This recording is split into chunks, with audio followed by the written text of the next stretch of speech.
Recording by Lynn Thompson. Lighter Than You Think by Nelson Bond.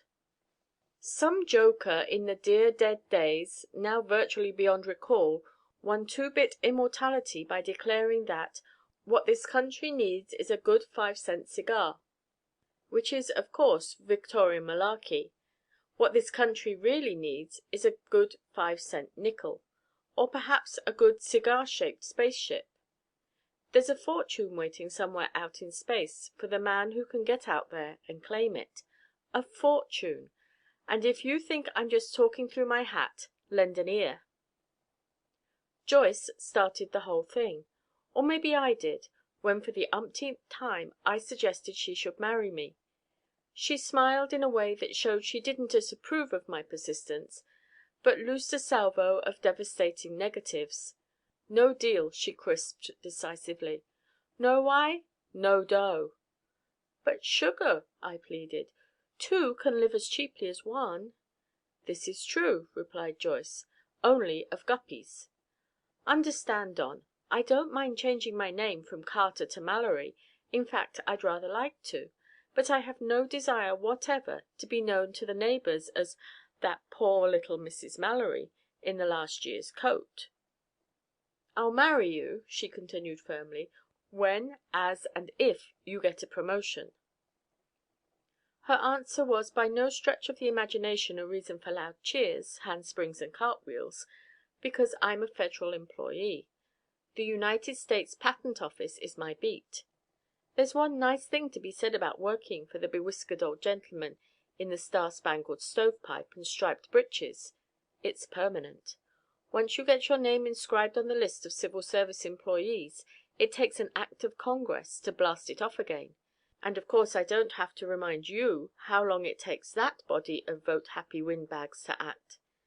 Terrapins in treacle are greased lightning by comparison.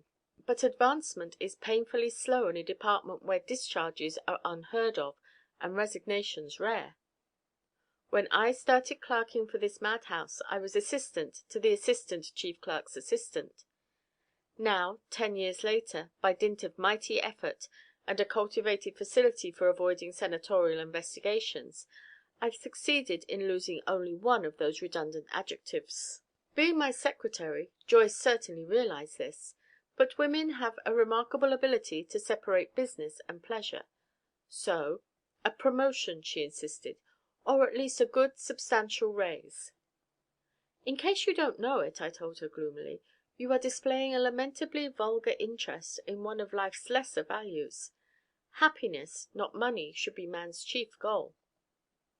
What good is happiness, demanded Joyce, if you can't buy money with it? Why hoard lucre? I sniffed. You can't take it with you. In that case, said Joyce flatly, I'm not going. There's no use arguing, Don. I've made up my mind. At this moment our dreary little impasse was ended by a sudden tumult outside my office. There was a squealing shriek, the shuffle of footsteps, the pounding of fists upon my door, and over all the shrill tones of an old familiar voice high-pitched in triumph. Let me in! I've got to see him instantaneously. This time I've got it. I've absolutely got it. Joyce and I gasped, then broke simultaneously for the door as it flew open to reveal a tableau resembling the Laocoon group sans snake and party of the third part. Back to the door, and struggling valiantly to defend it, stood the receptionist, Miss Thomas. Held briefly but volubly at bay was a red-thatched, buck-toothed individual, and I do mean individual, with a face like a map of Eire, who stopped wrestling as he saw us and grinned delightedly. "Hello, Mr. Mallory," he said. "Hi, Miss Joyce." "Pat!" we both cried at once. "Pat Pending." Miss Thomas, a relative newcomer to our bailiwick, seemed baffled by the warmth of our greeting. She entered the office with our visitor, and as Joyce and I pump-handled him enthusiastically, she asked, You know this gentleman, Mr. Mallory?" "I should say we do," I chortled. "Pat, you old naughty word. Where on earth have you been hiding lately?" "Surely you've heard of the great Patrick Pending, Miss Thomas?" "Pending?" faltered Miss Thomas. "I seem to have heard the name, or seen it somewhere." Pat beamed upon her companionably. Stepping to my desk, he upended the typewriter and pointed to a legend in tiny letters stamped into the frame. Reg. US Pat off. Pat pending. Here, perhaps, he suggested. I invented this, and the airplane, and the automobile, and oh, ever so many things. You'll find my name inscribed on every one. I, he announced modestly, am Pat Pending, the greatest inventulator of all time. Miss Thomas stared at me goggle-eyed. "Is he?" she demanded. "I mean, did he?" I nodded solemnly. "Not only those, but a host of other marvels. The bacular clock, the transmatter, the predictograph." Miss Thomas turned on Pat a gaze of fawning admiration. "How wonderful!" she breathed. "Oh, nothing really," said Pat, wriggling. "But it is. Most of the things brought here are so absurd. Automatic hat tippers, self-defrosting galoshes, punching bags that defend themselves." Disdainfully she indicated the display collection of screwball items we call our Chamber of Horrors. "It's simply marvelous to meet a man who has invented things really worth while." Honestly, the look in her eyes was sickening. But was Pat nauseated? Not he. The big goon was lapping it up like a famished feline. His simpering smirk stretched from ear to there as he murmured, "Now, Miss Thomas." "Sandra, Mr. Pending," she sighed softly. "To you just plain Sandy, please." "Well, Sandy," Pat gulped. I said disgustedly, "Look, you two, break it up. Love at first sight is wonderful in books, but in a federal office I'm pretty sure it's unconstitutional, and it may be subversive. Would you mind coming down to earth? Pat, you barged in here squalling about some new invention. Is that correct?" With an effort Pat wrenched his gaze from his new-found admirer and nodded soberly. "That's right, Mr. Mallory, and a great one, too. One that will revolutionate the world. Will you give me an applicaceous form, please? I want to file it immediately." "Not so fast, Pat. You know the routine. What's the nature of this remarkable discovery?" "You may write it down," said Pat grandiloquently, "as Pat Pending's lightning rod." I glanced at Joyce, and she at me, then both of us at Pending. "But, Pat," I exclaimed, "that's ridiculous. Ben Franklin invented the lightning rod 200 years ago." "I said lightening," retorted my red-headed friend, "not lightning. My invention doesn't conduct electricity to the ground, but from it." He brandished a slim baton, which until then I had assumed to be an ordinary walking stick. "With this," he claimed, "I can make things weigh as much or as little as I please." The eyes of Sandy Thomas needed only jet propulsion to become flying saucers. "Isn't he wonderful, Mr. Mallory?" she gasped. But her enthusiasm wasn't contagious. I glowered at Pending coldly. "Oh, come now, Pat," I scoffed. "You can't really believe that yourself. After all, there are such things as basic principles. Weight is not a variable factor, and so far as I know, Congress hasn't repealed the law of gravity." Pat sighed regretfully. "You're always so hard to convince, Mr. Mallory," he complained. "But oh well, take this." He handed me the baton. I stared at it curiously.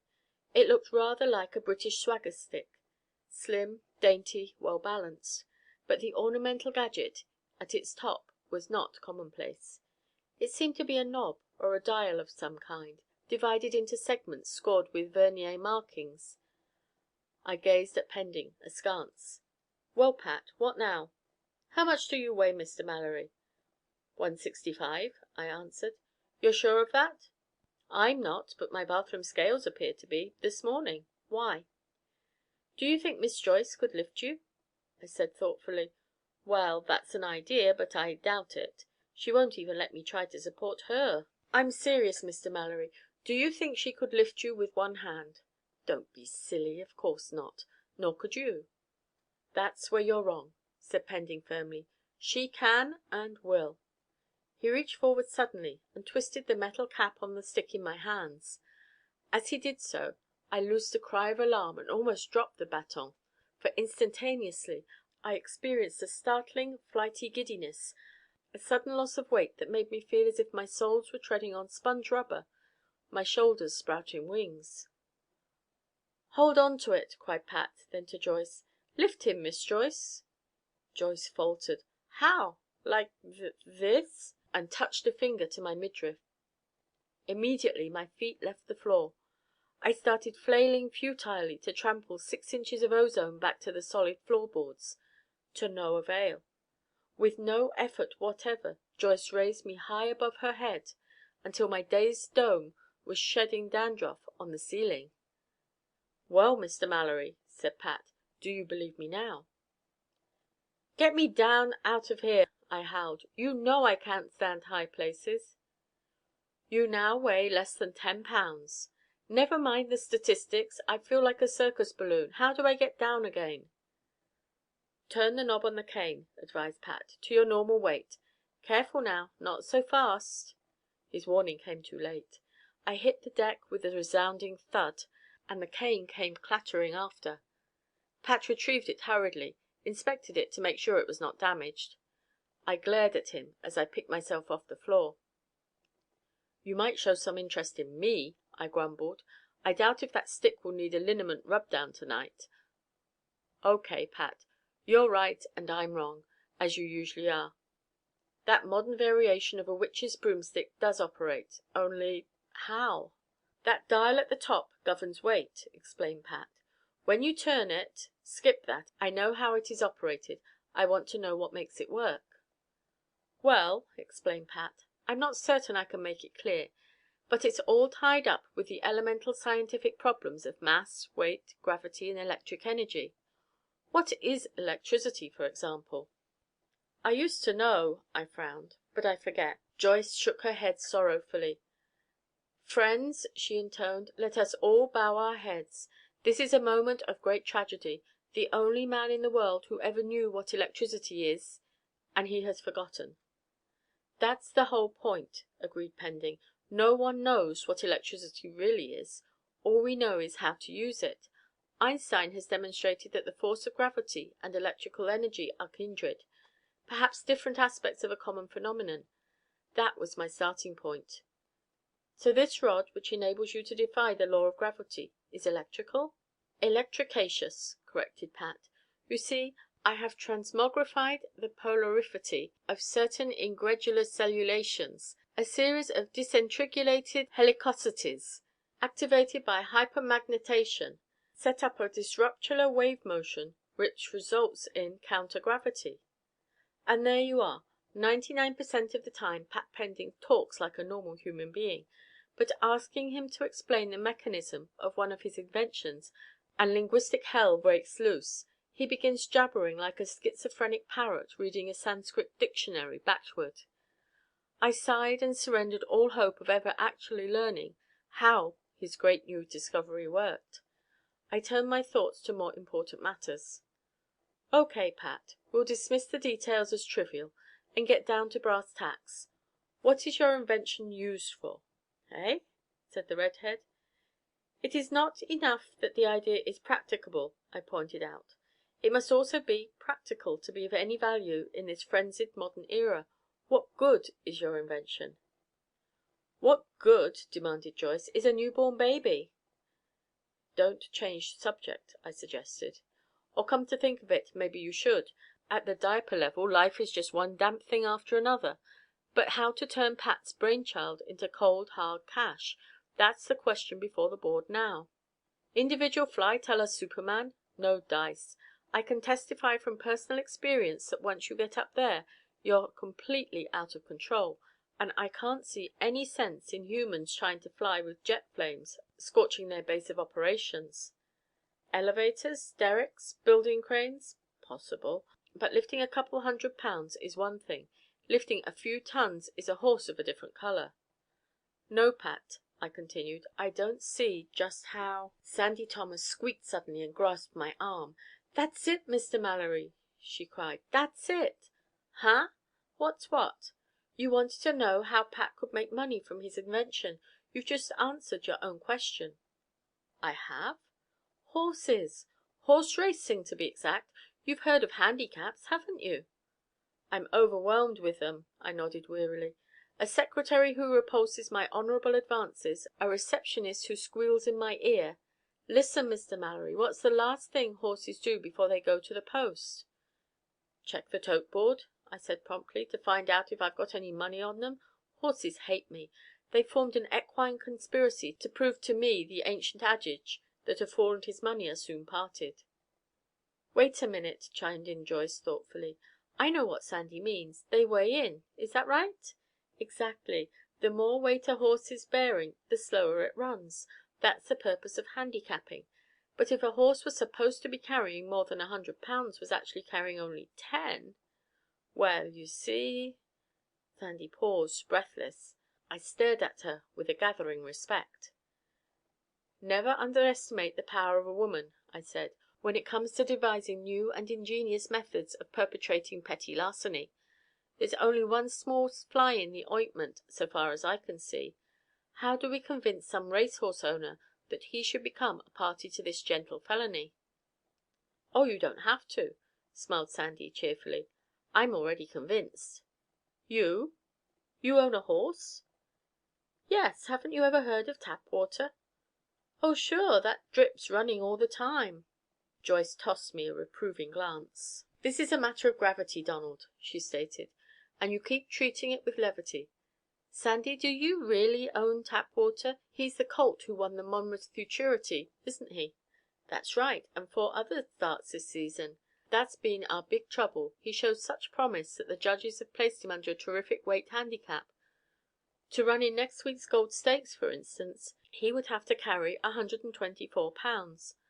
I was hesitant to enter him because of that, but with Pat's new invention—" She turned to Pat, eyes glowing. "He could enter and win." Pat said uncertainly, "I don't know. I don't like gambling, and it doesn't seem quite ethical, somehow." I asked Sandy, "Suppose he ran carrying 124, what would be the probable odds?" "High," she replied, "very high. Perhaps as high as 40 to 1. "In that case," I decided, "it's not only ethical, it's a moral obligation. If you're opposed to gambling, Pat, what better way can you think of to put the pari-mutuels out of business?" "And besides," Sandy pointed out, "this would be a wonderful opportunity to display your new discovery before an audience of thousands. Well, Pat, what do you say?" Pat hesitated, caught a glimpse of Sandy's pleading eyes, and was lost. "Very well," he said, "we'll do it.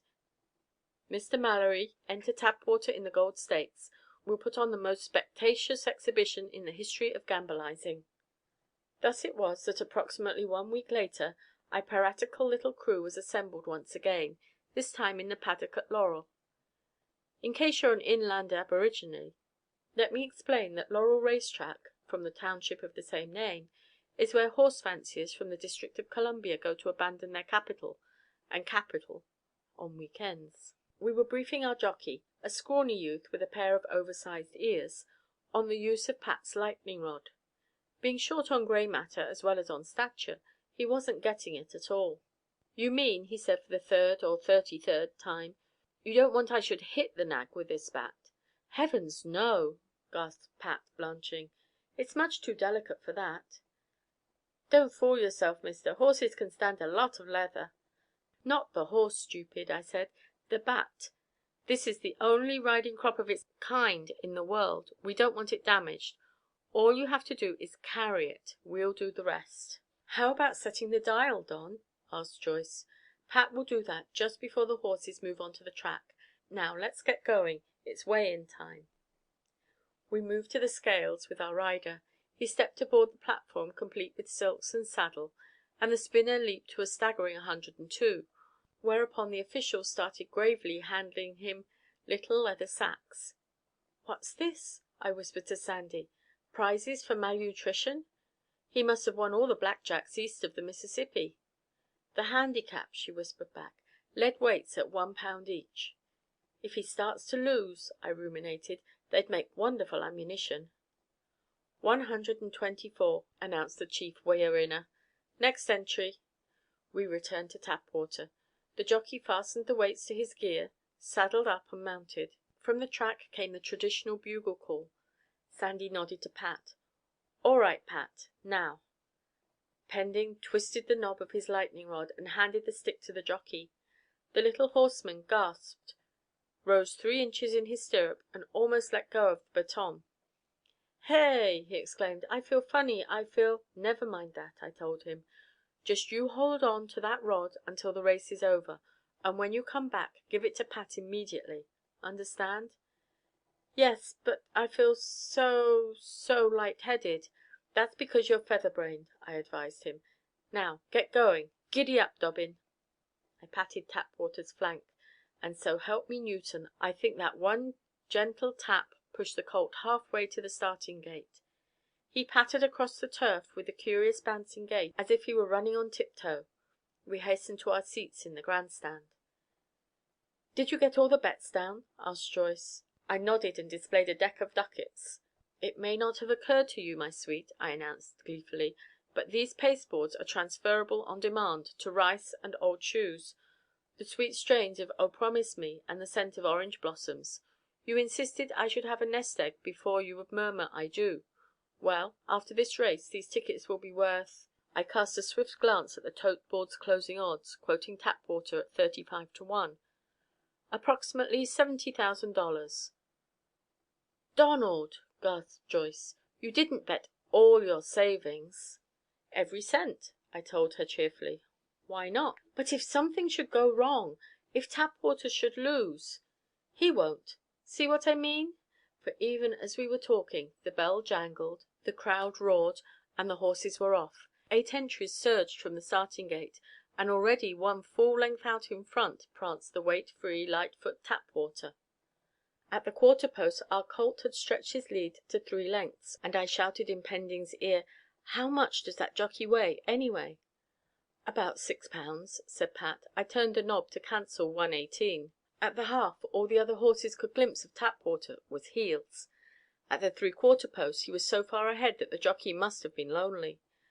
As he rounded into the stretch, I caught a binocular view of his face, and he looked dazed and a little frightened. He wasn't actually riding Tapwater. The colt was simply skimming home, and he was holding on for dear life to make sure he didn't blow off the horse's back. The result was a foregone conclusion, of course. Tapwater crossed the finish line 9 lengths ahead, setting a new track record. The crowd went wild. Over the hubbub I clutched Pat's arm and bawled, "I'll go collect our winnings. Hurry down to the track and swap that lightning rod for the real bat we brought along. He'll have to weigh out again, you know. Scoot." The others vanished paddockward as I went for the big payoff. It was dreary at the totalizer windows. I was one of a scant handful who had bet on Tapwater, so it took no time at all to scoop into the valise I had brought along the $70,000 in crisp green lettuce, which an awed teller passed across the counter. Then I hurried back to join the others in the winner's circle, where bedlam was not only reigning, but pouring. Flashbulbs were popping all over the place. Cameramen were screaming for just one more of the jockey, the owner, the fabulous Tapwater. The officials were vainly striving to quiet the tumult so they could award the prize. I found Pending worming his way out of the heart of the crowd. "Did you get it?" I demanded. He nodded, thrust the knobbed baton into my hand. "You substituted the normal one?" Again he nodded. Hastily I thrust the lightning rod out of sight into my valise, and we elbowed forward to share the triumphant moment. It was a great experience. I felt giddy with joy. I was walking on the pink clouds of happiness. Security was mine at last, and Joyce as well. "Ladies and gentlemen," cried the chief official, "your attention, please. Today we have witnessed a truly spectacular feat, the setting of a new track record by a champion racing under a tremendous handicap. I give you a magnificent racehorse, Tapwater." "That's right, folks," I bawled, carried away by the excitement. "Give this little horse a big hand." Setting the example, I laid down the bag, started clapping vigorously. From a distance I heard Pat Pending's agonized scream. "Mr. Mallory, the suitcase, grab it." I glanced down, belatedly aware of the danger of theft, but too late. The bag had disappeared. "Hey!" I yelled. "Who swiped my bag? Police!" "Up there, Mr. Mallory," bawled Pat. "Jump!" I glanced skyward. 3 feet above my head and rising swiftly was the valise in which I had cached not only our winnings but Pat's gravity-defying rod. I leaped, but in vain. I was still making feeble, futile efforts to make like the moon-hurdling nursery rhyme cow, when quite a while later 2 strong young men in white jackets came and jabbed me with a sedative. Later, when time and barbiturates had dulled the biting edge of my despair, we assembled once again in my office, and I made my apologies to my friends. "It was my fault," I acknowledged. "I should have realized Pat hadn't readjusted the rod when I placed it in my bag. It felt lighter, but I was so excited." "It was my fault," mourned Pat, "for not changing it immediately, but I was afraid someone might see me." "Perhaps if we hired an airplane," I suggested. Pat shook his head. "No, Mr. Mallory. The rod was set to cancel 118 pounds. The bag weighed less than 20. It will go miles beyond the reach of any airplane before it settles into an orbit around Earth." "Well, there goes my dreamed of fortune," I said sadly, accompanied by the fading strains of an unplayed wedding march. "I'm sorry, Joyce." "Isn't there one thing you folks are overlooking?" asked Sandy Thomas.